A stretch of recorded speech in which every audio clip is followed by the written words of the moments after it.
This is the word of the Lord. Thanks be to God.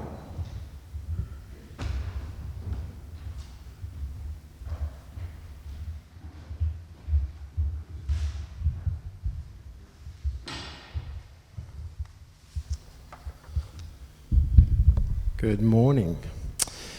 This is the normal moment where I thank David for going away so that I have the chance to be with you this morning. But hasn't it been wonderful following their journey, thank you, through the updates? Ian, I also want to thank you for the words you put on the front of the news sheet. I have a sermon to give, but if you tune out, just read Ian's thing on the front cover. That was beautifully encapsulated. He's done in 5 sentences, what I'll take 15 minutes to do. So I want to acknowledge Ian, that's fantastic. Take it with you. Read it if you haven't already. Mary brought us wonderful words. These are beautiful little words from the book of Jeremiah. They're words of encouragement and hope to a people that they should settle down, build houses, build gardens, marry, have children, pray for the city in which they live and seek its welfare. They're good encouragement, but it's important for us perhaps to take a moment to realize the context in which that encouragement was given. Because though they're lovely words, there's of course, as so often is in the biblical text, a bit of a sting, or at least a context that helps bring this alive in a slightly different way. Jeremiah's encouragement is to a people for whom the name Nebuchadnezzar, who is mentioned at the beginning of the reading, would bring a certain amount of terror. Does anyone remember from their Sunday school or any kind of research, what do we know about Nebuchadnezzar? It's not really a test. I'm just checking does it bring terror to you? He likes statues. What was that? The name is a bit scary. So Nebuchadnezzar, as king of the Babylonian Empire, Jeremiah refers to him earlier than what we read today as the destroyer of nations. That's a heck of a title, don't you think? I am Nebuchadnezzar, the destroyer of nations. That's a pretty hefty thing to have on your name tag. So the Babylonian Empire, of course, was a very big deal. This is about 600 years before Jesus. And in fact, Jerusalem and the temple were destroyed, and the people were carried off into slavery, and they're now living in Babylon. So the Jewish people, for whom the promises of God made real to them by the fact that they are now living in the promised land in Jerusalem, they have had a line of kings, they have a temple, they have a range of practices that have been for them over many hundreds, thousands of years, if you like, a fulfillment of God's promises to them. Almost a happily ever after type moment.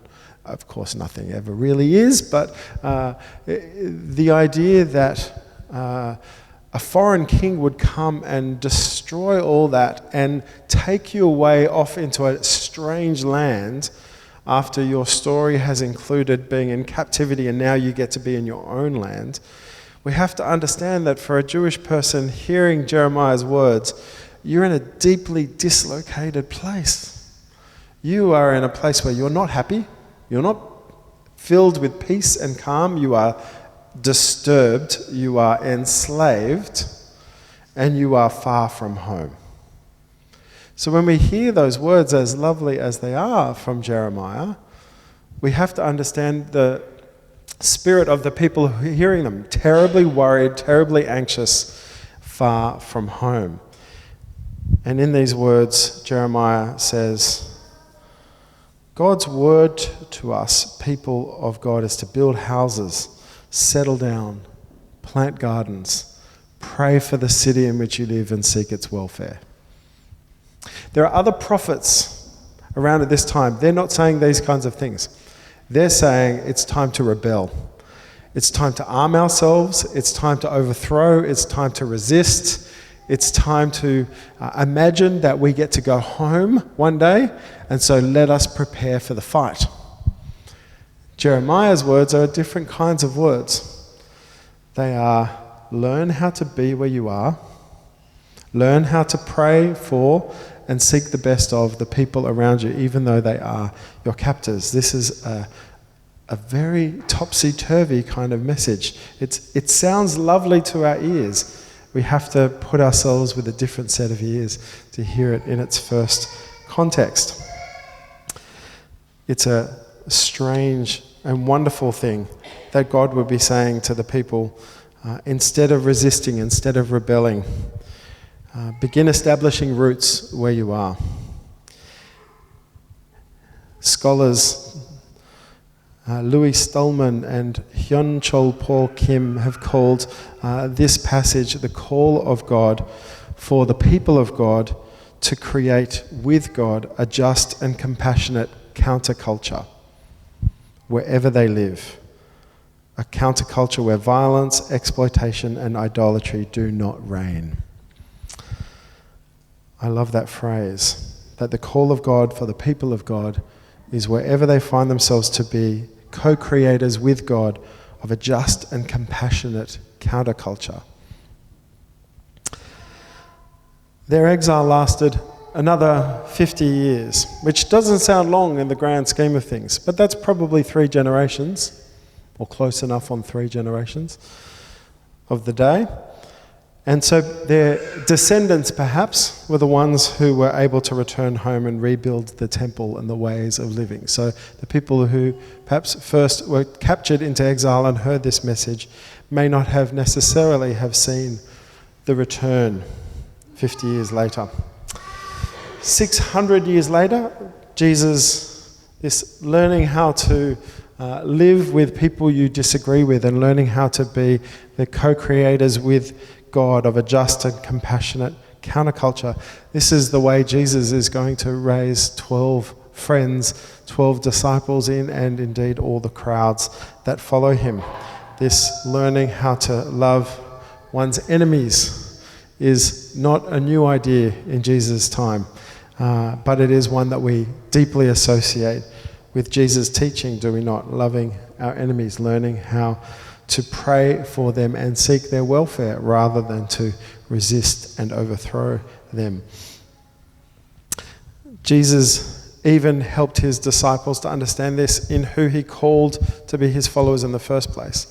Let's not forget that in his 12 disciples were fishermen, good, hardworking, working class people working to feed their families, honest toilers, and tax collectors. Now, tax collectors, of course, were members of the Jewish community who now Israel has been conquered by the Roman Empire, so while they have not been taken off somewhere else, they're still in their land. There's another authority lording it over, literally, the people at this point. And the tax collectors are people from within the Jewish community who've joined the other side to collect their taxes for them. So tax collectors weren't just a job that people thought was a bit iffy. Tax collectors weren't just the people who went, oh man, they suck. These were members of your community who joined an invading army to help them collect from the local people taxes to send back to Rome, to help them maintain their occupation. Imagine how you feel if you're a working person about a tax collector. Jesus calls fishermen and tax collectors into his inner circle.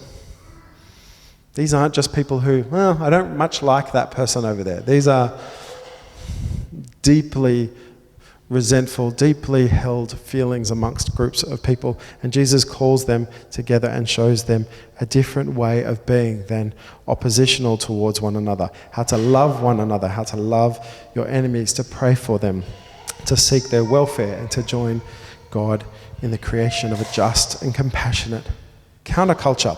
It's a simple idea. They are beautiful words, as I said, that Mary read to us, but it's terribly, terribly difficult, is it not, to love our enemies? To seek the welfare even of the city where there's all kinds of groups of people that we don't feel particularly warmly towards. That is the very definition sometimes of a city. Cities have people in them that are not all alike. They have all kinds of different cultures in them and all kinds of different ways of being and all kinds of different priorities. What does it mean to join together to build a just and compassionate subculture? So 600 years ago, Jeremiah, before Jesus, 600 years before Jesus, Jeremiah speaks God's word to God's people. Build a just and compassionate subculture where you are. Jesus does the same thing under Roman occupation, builds an alternative subculture where they are at their time. I want to fast forward 150 years after Jesus. I want to do that because I think there's a way for us to understand how this call has been consistently manifest throughout the story of faith, from the very beginning through to today here in 2019 in Ultimo and Piedmont and the city of Sydney. There's a letter we have that I'm going to... Can I have some helpers hand out? Leanne, you're sitting right in front of me and you can grab anyone else. One between two, or if you're at a table on your own, you can have your own. And here's a copy of a chapter of a letter that we have handed down to us through history. They're all the same, each letter being handed out is the same. But I've done it a bit like this so you can imagine opening a letter, opening a scroll, discovered in the year... Well, it's discovered in the 1200s. It was written about 150 years after Jesus. But it was discovered in the 1200s. It was copied in the 1590s and then was destroyed during the Franco-Prussian War in 1870. So luckily copies were made, but the original, such as it was, discovered in 1200, copied in 1590, was destroyed during the Franco-Prussian War in 1870. And this letter was trying to describe what Christians were like to people who didn't understand what Christians were, who they were. What is this thing called Christianity, and who are these people called Christians in our city? Because despite the fact that Jesus existed 150 years ago, the faith is growing. So I thought we might take a moment to read these words from the Epistle of Nativity to Diognetus. It's not a biblical text, it's a letter that we received much later, and luckily still. And this is chapter 5 of 12 chapters. You can look this up online. It's something you're interested in. You're welcome to read it anytime. Type this in, you'll find it. It's not hard to find. But chapter 5, the writer is trying to explain who Christians are, how they live, what they're about, how are they different. And I wonder if you can hear some of the echoes of Jeremiah's words and Jesus' words, even in the early church. So the writer says, "For the Christians are distinguished from other people neither by country, nor language, nor the customs they observe. For they neither inhabit cities of their own, nor employ a peculiar form of speech, nor lead a life which is marked out by any singularity." Basically, Christians are everywhere, and they're normal people. They're not set apart. You can't spot one if you walk past one in the street by their dress or some markings. They're just people, is probably the first thing to take note of. But inhabiting Greek as well as barbarian cities and following the customs of local people in respect to clothing, food, and the rest of their ordinary conduct, they display to us their wonderful and confessedly striking method of life. Before we go any further, isn't that a fabulous phrase? You can't tell them apart from anyone else except as they display to us their wonderful and confessedly striking method of life. You will only be able to tell a Christian by the way they live, not by the way they dress. That's a really beautiful thing for us to receive almost 2,000 years later, isn't it? That someone was saying, you can tell Christians, not by the way they look, but by the way they act, by the way they live. They dwell in their own countries, but simply as sojourners, as travellers, as people who are pilgrims. As citizens, they share in all things with others, and yet endure all things as if foreigners. Every foreign land is to them as their native country, and every land of their birth as a land of strangers. Basically, the idea being that they fit in well wherever they go. They share things, but they don't stake claims as citizens that might be expected. They see themselves almost as foreigners, meaning open to receive hospitality. A foreigner in these ancient cultures were ones who would be recipients of hospitality. They're not ones who would stake a claim to rights and privileges as citizens. They're ones who would welcome hospitality and seek to show it to others. We're right in the middle now. They marry, as do all others. They beget children, but they do not destroy their offspring. I'm sure there's a story behind that phrase. They have a common table, but not a common bed. Some stories behind that phrase. They are in the flesh, but they do not live after the flesh. They pass their days on earth, but they are citizens of heaven. They obey the prescribed laws and at the same time surpass the laws by their lives. They love all people and are persecuted by all. They are unknown and condemned. They are put to death and restored to life. They are poor, yet make many rich. They are in lack of all things, yet abound in all. They are dishonored, and yet in their very dishonor are glorified. They are evil spoken of, and yet are justified. They are reviled and bless. They are insulted and repay the insult with honor. They do good, yet are punished as evildoers. Yet those who hate them are unable to assign any reason for their hatred. Isn't there some amazing imagery in that text? 150 years after Jesus, during the time we think of as the early church. Another 150 years or so later, the Roman emperor will become a Christian and everything will change. Once the Roman emperor becomes a Christian, the whole world becomes Christian because the emperor is a Christian. Therefore, everybody under the empire, you're now a Christian. But in that 350 years roughly between Jesus and that happening, this time we refer to as the early church. The time after Jesus, the church is growing, the church is multiplying. And it's multiplying in a way not just because it has any power, in fact it has the opposite of power. As you read from the text, do you not get the sense Christians are fairly regularly maligned in their local communities? Christians are not trusted. Who are these weird people? Who are these people that no matter how badly we treat them, they love? Who are these people that no matter how badly we speak of them, they pray for us and seek the welfare of us as individuals and the cities in which they live, in which we live?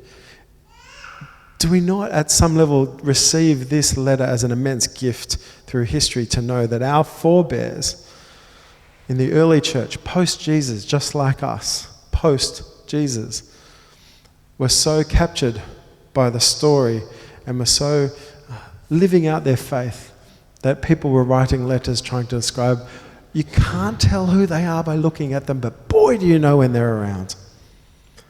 And boy is the city better because they're around.